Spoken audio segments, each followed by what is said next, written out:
segregation. Some folks call it the deranged aggregation. He can't help it. It just happens his way. Mama always wanted me to be your physician. Dad said he'd rather I become a beautician, but we can't help it. It just happens his way. 'Cause it's sure working for a living, but it ain't much for living these days. It's just wrong. Working for a living, well, it just happens this way. Okay, back to work.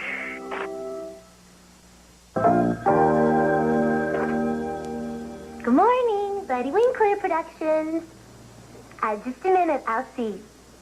Skip, it's Mr. Harmon Allison calling. He's with some parents group. Thanks, Mrs. Winkler. Hello, Skip Tarkington. Oh, Mr. Tarkington. This is Harmon Allison, president of the Los Angeles chapter of the Parents Association for Responsible Programming. Perhaps you know us better as PARP. Weren't you the people who came out against commercials for war toys? Yes, that's us. And we're about to publish our list of the 10 most violent children's programs, and regretfully, your Dippy Duck show's on that list. You're kidding. No, I'm not. Listen, Mr. Allison, all of us here would be very eager to meet with you and discuss this. You would? Oh. Morning, Roland. Morning. You okay? Shows, huh? I'm just a little depressed. There's a big dental convention in L.A. next week. That is depressing. I don't understand. My father's coming to the convention. Oh, that's nice. I'll be looking forward to seeing him again. Brooks, you've never met my father. He's never been to L.A. Oh, then I'll be looking forward to meeting him.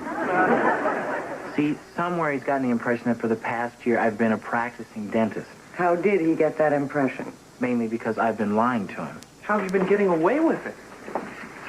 Well, you know, first year after dental school, I was a dentist. The practice and everything. That's sure pulling the wool over the old man's eyes. A friend of mine lets me keep a phone line in his dental office. Every time my dad calls, the nurse says I'm busy with a patient. Roland, you're a grown man telling lies to your father like a school kid. Hey, I'm the 4th generation dentist in the family. If I tell him the truth, he'll be crushed. I can sympathize with that. My father wanted me to take over his newsstand in the Bronx. It broke his heart when I got my MBA from Harvard. You never wanted to be a dentist. It never even crossed my mind. Oh. Nobody likes dentists. But the job basically involves hurting people. Do any of you have any idea what it's like to have people hate and fear you every time they see you? Okay, whoever placed this toll call to Santa Monica last month, I want you to pay up now. Well, one of you knows.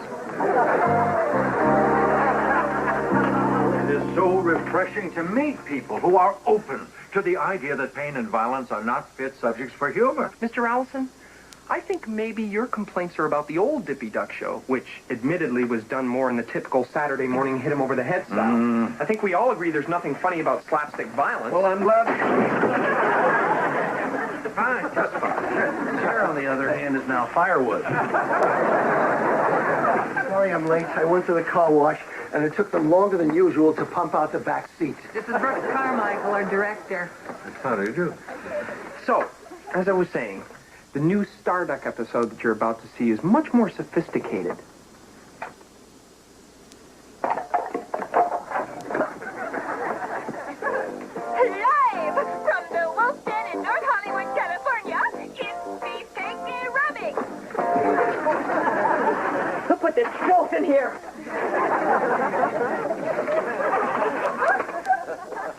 Rent it from me when you're done.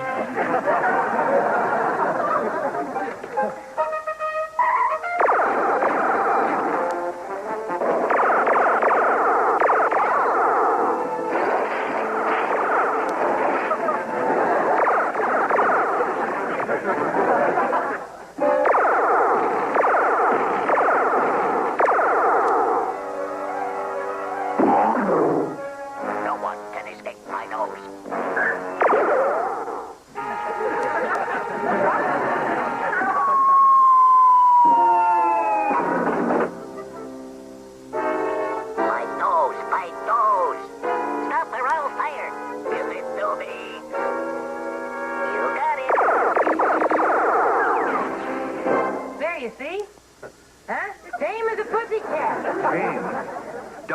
being set on fire, tree stumps crashing down, robots shot full of holes like Swiss cheese. May I remind you people that children are impressionable. Their little psyches can be harmed by what they see. Mr. Allison, I've been an animator for over 30 years, and I have a son, Bumps, who was raised watching cartoons like this, and they certainly never had any detrimental effect on him. Bumps. Yes, Bumps. He's a clown. He has this act where he runs around and bumps his head into walls. Mr. Allison, you come to us with some very challenging arguments, and I'm sure there are many other companies you'd love to share them with, so thanks. Aggie.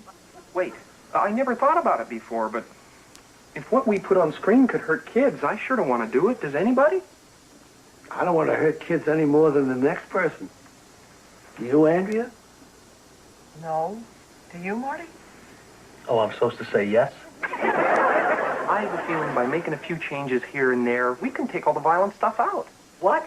Shouldn't cost more than a couple of $1,000s. What? Oh, that is most cooperative of you. I tell you what we're going to do. We're going to hold off putting out our list until we've seen what you've done. Terrific. Yeah, well, that sounds more than fair. I must say, young Tarkington here is a wonderful asset to your company. Yes, well, we're lucky to have him.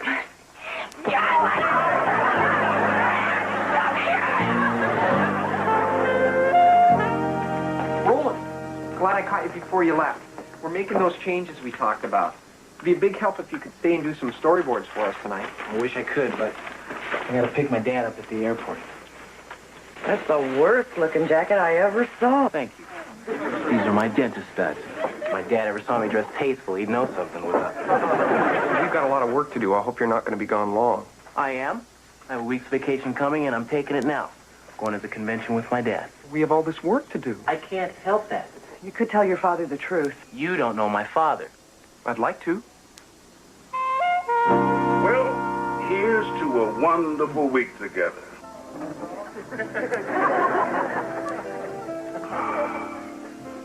You know, this is my favorite time of the year. Your mother says a whole week before these conventions, I'm a much better person to live with. That's because I'm looking forward to seeing my lad. It's great to see you too, Dad. Skip, you're not in our profession, are you? Your profession? Oh, no. I'm an animator. I work for a Saturday morning cartoon show. Is that so? Well, did Roland tell you that he put himself through dental school drawing little cartoons? Is that how you two know each other? Well, kind of. Tell him how we met, Roland. Well, Skip and I met when he came into my office. He's one of my patients. Hey, saw some of my drawings on the wall of my office, and we got to talking about it. We've been fast friends ever since. Right, Skip? Well, that's not exactly the way I remember it. That's exactly the way it happened. Well, isn't that nice? Let's go get our salads.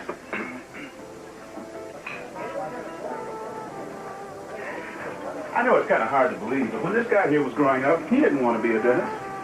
That's so. No, he'd watch me work and say, "Oh, Daddy, how can you hurt people?" But I would tell him a dentist has to hurt people in order to make them feel better.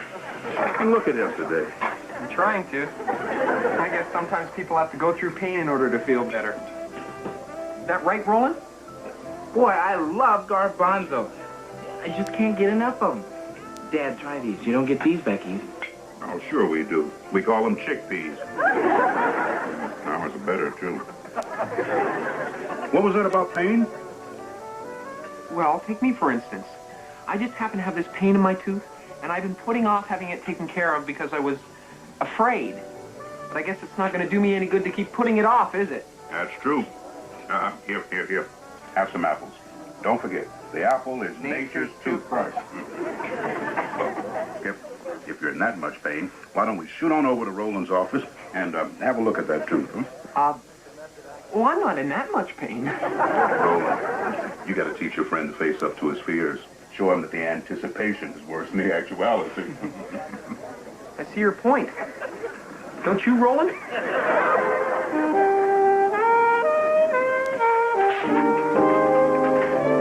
Okay, here are the new pages. Let's gone from the evil androids using laser guns to pop guns to spilling cocoa on each other. Arnie, I just want you to know how much I appreciate what you've done. You've stretched yourself, dug deeper, and found new and innovative areas for comedy. It's vomit, and I want my name off of it. We need each and every one of these lights on. Aggie, if you let me put that light back on, I'll go and unscrew the bulb in the refrigerator. All right.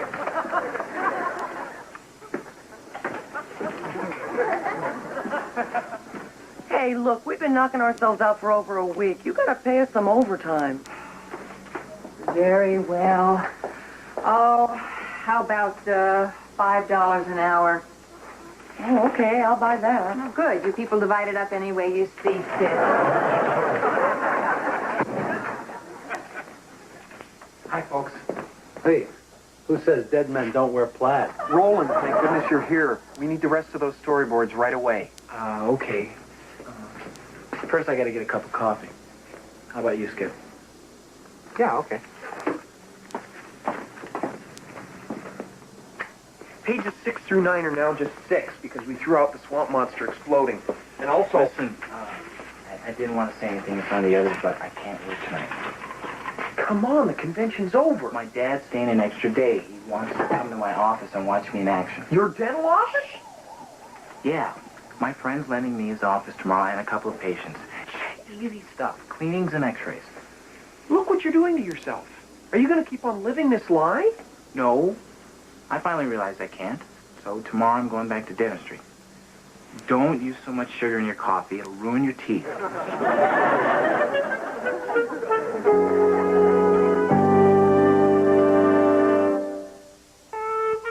Hey, man, you can't quit. There's one thing the world doesn't need. It's more damn dentists. And I know you. You love cartooning. As soon as your father leaves, you're gonna miss all this. I'm 27 years old and I'm drawing ducks for a living. Hey, I'm drawing ducks and I'm 63. Of course, I can't fill a cavity.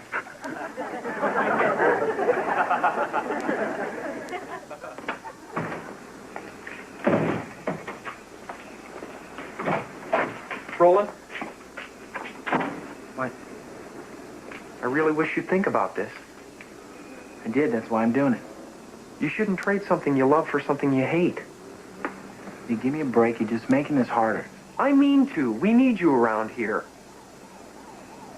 I need you around here. Other than these people, how many friends, real friends, do I have? Come on. It's not like we won't see each other. Yeah, it is. It's exactly like that. Look, I gotta go. I'll see you soon. Like, let's have lunch? Sure. That'll be great.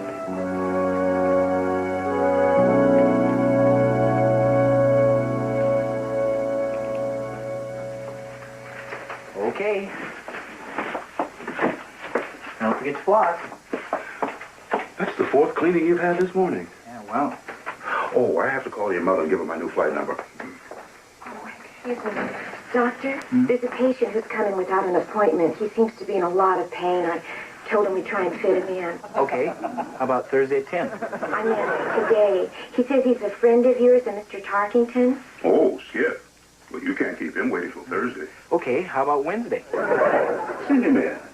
You prep him while I call your mother. I'll be right back. Skip, good to see you. Don't start with us. What are you doing here? Remember that tooth that was hurting? I came to get it filled. Get out of here. I'm not ready for fillings yet. I want it done now, and I want you to do it. So take your needle and stick it in there, my gum. And then get your drilling. Grind, grind. Come on, will ya? Nope. You're going to fill this tooth or tell your father the truth, whichever hurts least. And I think I know which one it's going to be. Don't be so sure of yourself. Shouldn't you be scrubbing? So good at this. Fill your own damn tooth. No answer at home. Well, Doctor, I guess it's better up. Open, please.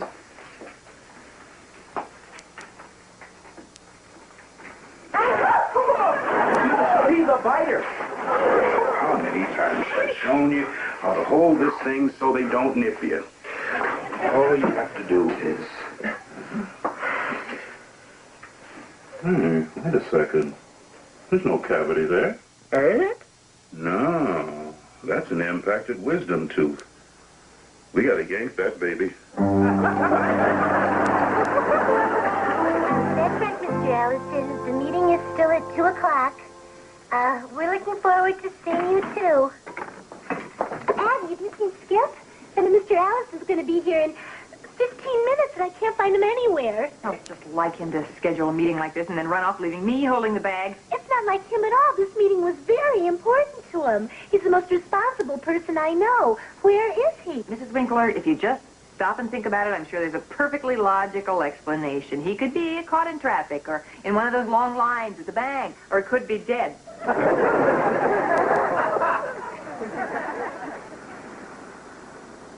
Dad, we better get to the airport. Well, I see you still draw. Yeah, Lou, it's kind of a hobby. Listen, if we're gonna make the plane. You know, this one looks like that little fellow on TV, Dopey Duck. That's Dippy Duck. No, you watch it sometimes. You'll see it's dopey. Right. Well, let's go. You know, these are really good.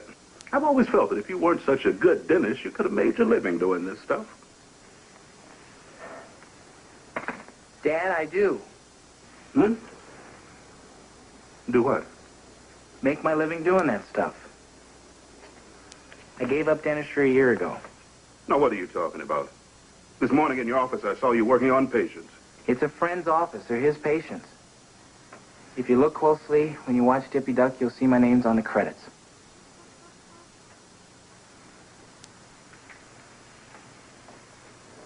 Well, I don't believe this. The Copes have a tradition of being dentists that go back 3 generations, and you're turning your back on that? Dad, I just never liked dentistry. Oh, how can a person not like dentistry? I don't know, Dad, but I don't. I'm sorry. Sorry? I don't know when I've ever been so disappointed.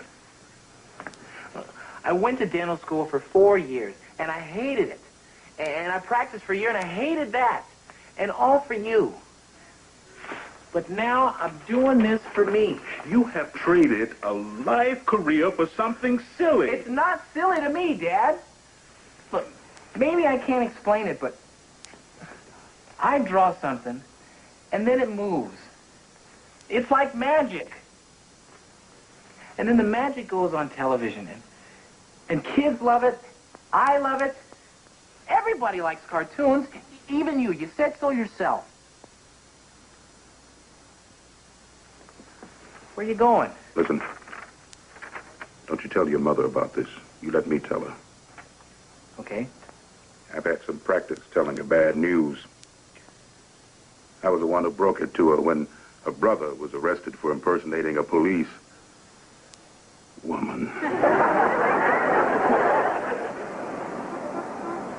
Oh, after all the unresponsive companies we've dealt with in the past, it is so good to find a sensitive person at the helm of this one, like your Mr. Tarkington.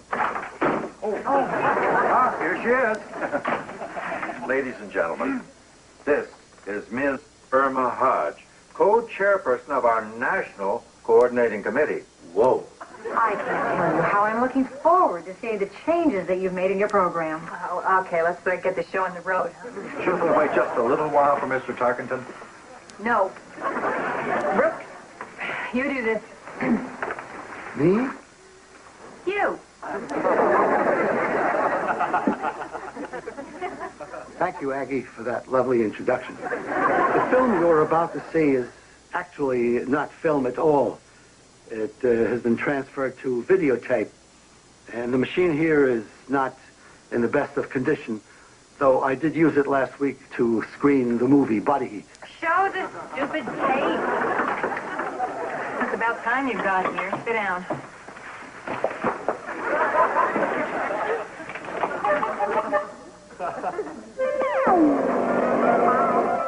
You mustn't use your nose carelessly.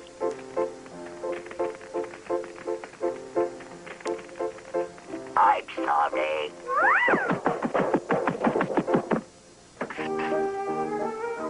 This is Drek. Not even good Drek.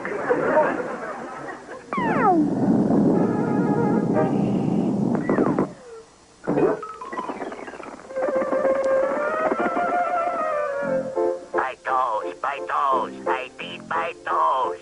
I'll give it to you, but only if you promise to use your nose for good. I promise.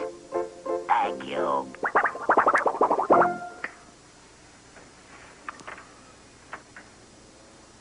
So?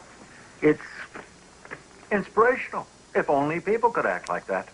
You liked it? Oh, I was moved. It was nonviolent and yet entertaining and, well, exciting as well. This is certainly an improvement over what I saw last time. And in anticipation of your cooperation, I think we have a little award we'd like to make, haven't we, Irma? I don't know. They still have the robot's nose falling off. Don't you wish to hold on until they change that? Oh, man, we can give them that. Very soft, Herman. But I already told them they're getting the award. Come on.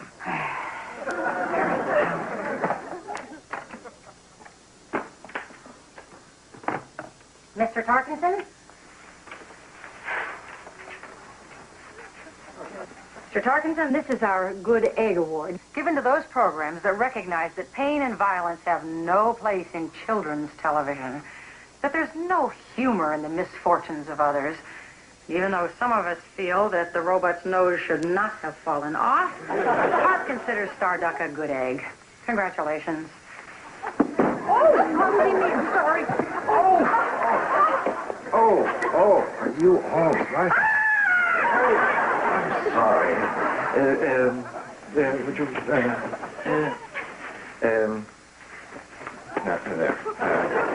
Well, then.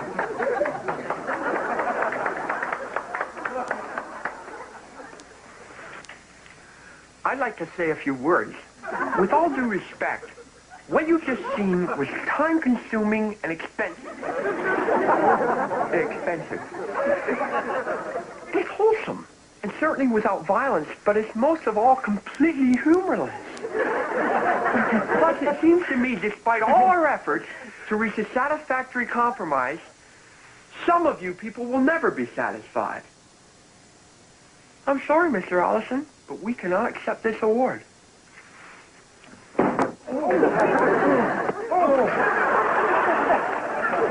This is not funny. The hell it isn't.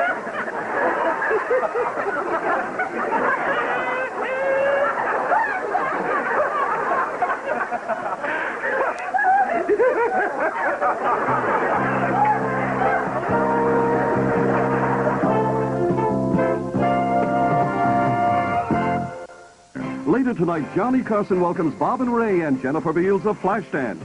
Tomorrow morning on Today, meet actor Martin Sheen and don't miss Boyd Matson's talk with the Everly Brothers.